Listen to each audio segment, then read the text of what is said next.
This is another form of genocide.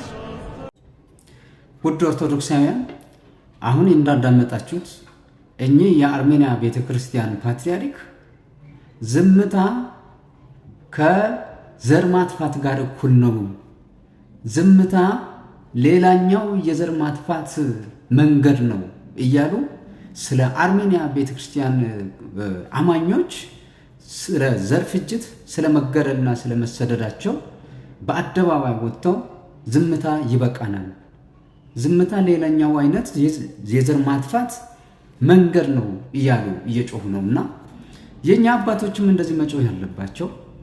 ከዛ ባሻገር ደግሞ እያንዳንዳችን ክርስቲያኖች ድምጻችን እስኪሰማ ድረስ የንጹሃን ደም መፍሰስ እስኪቆም ድረስ የንጹሃን ክርስቲያኖች መሰደድ እስኪቆም ድረስ የንጹሃን ክርስቲያኖች መሞት እስኪቆም ድረስ መጮህ አለብን። ድምጻችንን ለዓለም ልናሰማ ይገባል። ዓለም ዛሬ ላይ ሰማን ይችላል፣ ግን አንድ ቀን በግድ መስማቱ አይቀርም። ስለዚህ ሁላችንም እንጮሃለን፣ ሁላችንም ለዓለም ድምጻችንን እናሰማለን። ዛሬ እኛ በከተማ በሰላም ኖረን ወይም በሰላም ወጥተን እየገባን ሊሆን ይችላል፣ አምልኮቻችንን እየፈጸምን ሊሆን ይችላል። ነገር ግን በዚህ ሰዓት ባሉበት ሆኖ በተለይ በኦሮሚያ ክልል ላይ ያሉ ምዕመናን ዛሬ ሙቱ ነገር የመሞቻ ቀናቸውን እየቆጠሩ ብዙዎች አሉ። ስለዚህ እኛ ለነዚህ ንጹሃን ለነዚህ ክርስቲያን ወንድም እህቶቻችን አባት እናቶቻችን ድምጽ ልንሆን ይገባል።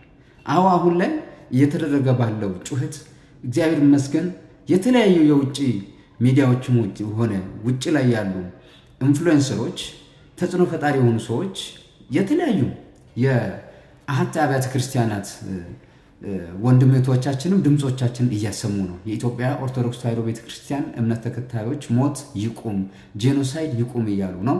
ከዛ ባሻገርም እዚሁ ሀገር ያሉ ራሱ በጣም ንጹህ የሆኑ በኢትዮጵያዊነታቸውና በሰብአዊነታቸው የሚያምኑ ሙስሊም እህት ወንድሞቻችን ራሱ ለኛ ድምጽ የሆኑ ነውና እናመሰግናለን። በእርግጥ ወሃቢያ ሙስሊም ይገለናል፣ ያሳድናል፣ ያርደናል።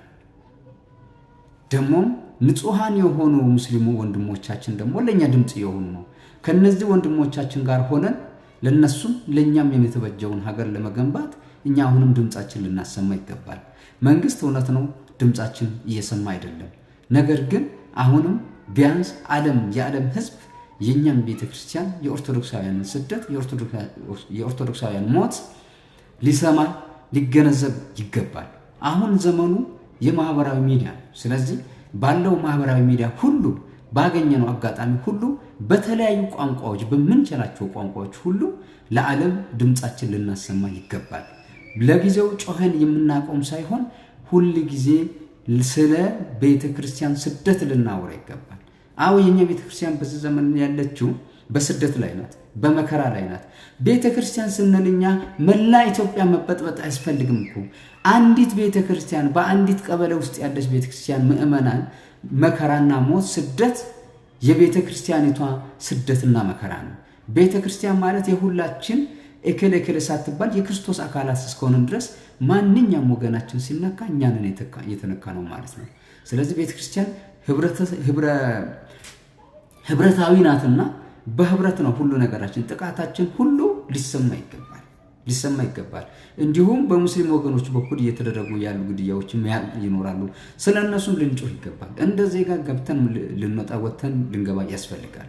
ይሄ መንግስት ቀዳማዊ የሆነ ስራው ነው። መንግስት ይህንን ስራ የማይሰራ ከሆነ እኮ ስልጣኑን ሊለቅ ይገባል። ምን ያደርጋል? በየወረዳውና በየቀበሌው ያሉ የመንግስት ሹማምንት ባለስልጣናት የዜጎችንና የቀበሌውን የወረዳውን የዞኑን ነዋሪ ደህንነቱን የማይጠብቁ ከሆነ በህዝብ ታክስ በተገኘ ደሞዝ እየኖሩ እነሱ ተንደላቀው ልጆቻቸውን እያስተማሩ፣ እኛ ግን ገና በህፃንነታቸው እናታቸው ሞታ እግራቸው ደግሞ ከሞት ተርፎ እግራቸውን የተቆረጡ ክርስቲያኖች ያሉበት ሀገር ሆናለች ኢትዮጵያ። በጣም የሚያሳዝን ነው። ይሄን ነገር ወደ ራሳችን እናምጣስቲ። የኛ ልጆች የኛ ወንድም እህቶች እናቶቻችን እንደዚህ አይነት መከራ ቢደርስባቸው ምንድነው የምንለው? ስለዚህ አሁንም የትም ቦታ ላይ የሚፈጸም የክርስቲያኖች ጥቃት፣ የክርስቲያኖች ሞት፣ የክርስቲያኖች መከራ፣ የቤተ ክርስቲያን ስደት የኔ ነው የሁላችንም ነውና ድምጻችን ለዓለም እናሰማ፣ ሁላችንም እንጩህ።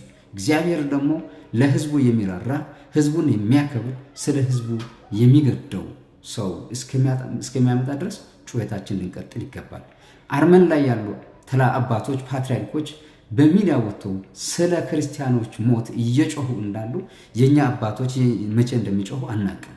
ጥቂቶች በየአውደ ምሕረቱ መጮህ አይደለም፣ እንደ ቤተ ክርስቲያን ለዓለም ሚዲያ ድምፃቸውን ሊያሰሙ ይገባል።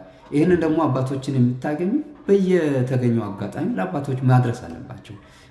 የሞቱ ክርስቲያኖች መኖር የለባቸው። ይሄ ሞት ሊበቃ ይገባል። ቤተ ክርስቲያን ልታርፍ ይገባል። ቤተ ክርስቲያን ማረፍ አልቻለችም።